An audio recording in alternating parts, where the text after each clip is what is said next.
28 years later, The Bone Temple, the latest entry in the Rage Virus saga. Directed by Nia DaCosta, written by Alex Garland, and starring the returning Ralph Fiennes, Jack O'Connell, Alfie Wilson, and Aaron Kellyman. At the end of the first, 28 years later, we are introduced to these just group of fucking ninjas wearing tracksuits. And it was so random. It's like, who are these people? We learn pretty much right away who this mysterious group is. Their leader is Sir Lord Jimmy Crystal. He's played by Jack O'Connell, and he thinks he is Old Nick's favorite son, Old Nick being Satan.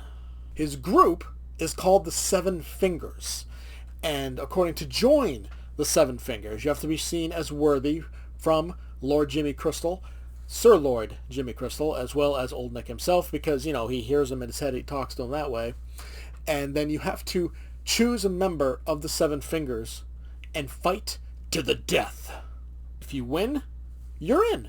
If you lose, you die. If you refuse to participate, you die. And as teased in the trailer, that is how Spike, played by Alfie Williams, is initiated into the group. Ralph Fiennes is back as Dr. Ian Kelson, as is Chi Lewis Perry as Samson the Alpha Infected. And they have kind of a weird relationship, almost like a friendship. And through that, we learn so much more about the infected. Alex Garland adds many, many more layers to their version of the zombie. We learn through just a quick blink and you'll miss it glimpse of what the infected see when they're attacking a living human being. It's like, oh, okay, I like that. But we also learn the effects of certain drugs, and we learn how the infection actually infects the person. Like, for all we knew, the blood from the infected gets on you, it gets into some kind of orifice on your body, and you immediately turn. That's all we knew. But we are learning more and more about the infected of this series, and I absolutely love it. Back to the Jimmies, and oh yeah, that's right. He also calls his followers not just the Seven Fingers, but they're all Jimmy. They're just all Jimmy. Back with them, we continue to learn more about them. They're much more than just killing the infected to survive.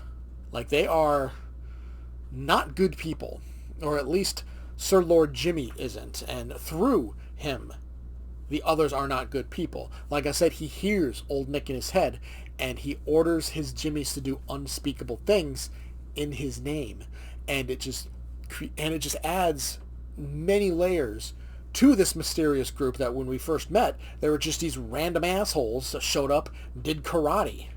Jimmy Inc, played by Aaron Kellyman, she sees Dr. Kelson chilling with Samson, and is like, oh, wait a minute, is that Old Nick?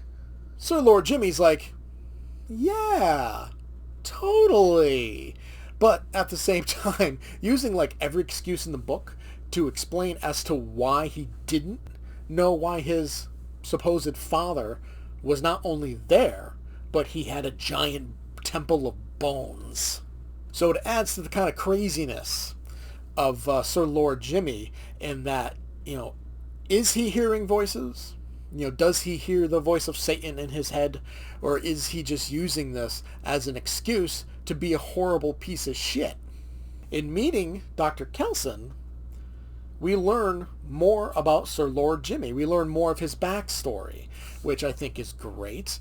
And to trick his followers, he strikes a deal with Kelson. And that leads to an absolutely epic, so epic sequence featuring Iron Maiden's Number of the Beast, as well as the end of that part of the story.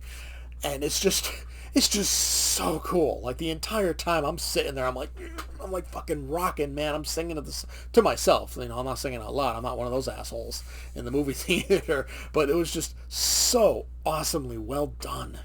And then the final minutes of the movie, it's a nice little surprise that, there's been something that's been rumored for a very long time. It finally comes to fruition, and it's exciting. So the Bone Temple, it brings the series back to the top.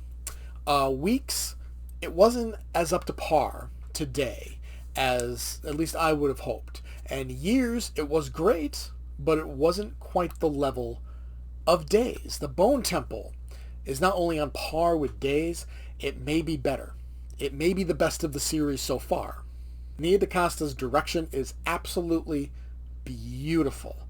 What she brought to 2021's Candyman, she brought it to this franchise, and she just amplified it. The movie is simply gorgeous, and that is thanks to just such a phenomenal job that DaCosta does here. I mean, shots of the Bone Temple alone, like there's many shots of just like looking up at the sky and like the Bone Temple is kind of surrounding it. It's just so gorgeous. Ralph Fiennes totally lights up the screen every time he's on. He puts in an absolutely powerful performance here. He took what he did in the first 28 years later, and he just really made it his own this time around, and he made it into something special. I know this is extremely early to talk about, but I think Ralph Fiennes deserves an Oscar nomination for this. He just, like, this is the best I've seen him in years. I mean, Ralph Fiennes is always good. He's always even great sometimes because he's a phenomenal actor. But this is the best I've seen him in a long time. Jack O'Connell, too, fantastic. He plays the deranged Sir Lord Jimmy as someone you should be afraid of, but at the same time, a little sympathetic. Especially when we learn a little bit more about him as he's talking to Dr. Kelson. It just, he kills it. He absolutely kills it. Spike took a bit of a step back. He ended the first 28 years later as kind of an independent boy. He wants to go out, prove himself on his own. But then here, he's back to being a scared little boy. I mean, I kind of get it considering who he's now running with, but it's a little disappointing to see his character take a step back, but Alfie Williams still plays it fantastically. Erin Kellyman, too, has some great moments, and I honestly cannot wait to see what her future in the franchise entails. Learning more about the infected, as well as a possible treatment, as teased in the trailer, is just awesome. Instead of them just being shambling zombies, they're their own characters. Samson takes center stage here in 28 years later, The Bone Temple, and because of that and everything else, the movie is just simply amazing. It's the first great horror movie of the year, and I did not think we'd get one this good so soon. 28 years later, The Bone Temple gets an A+.